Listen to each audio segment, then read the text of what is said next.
तरह से फिर हम बॉलिंग डालने आए तो आई थिंक जिस देख सकते ম্যাচ হারলেও মুস্তাফিজ দুর্দান্ত বল করেছেন। ফিজ নয়, অন্য বোলারদের ব্যর্থতায় ম্যাচ হেরেছি।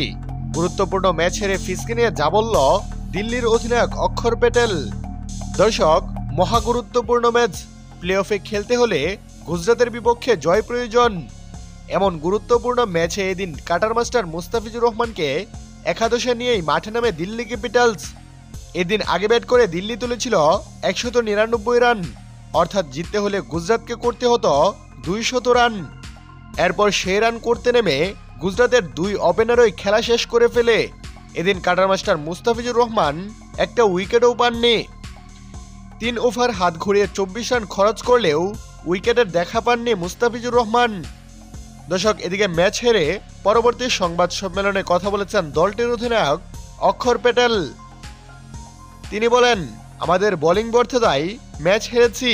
বোলাররা আমাদের এদিন খুবই বাজে বল করেছে। যদিও মুস্তাফিজুর রহমান একটু ভালো বল করেছেন, তবে অন্য বোলারদের অনিয়ন্ত্রিত বোলিংয়ে ম্যাচ হারতে হলো।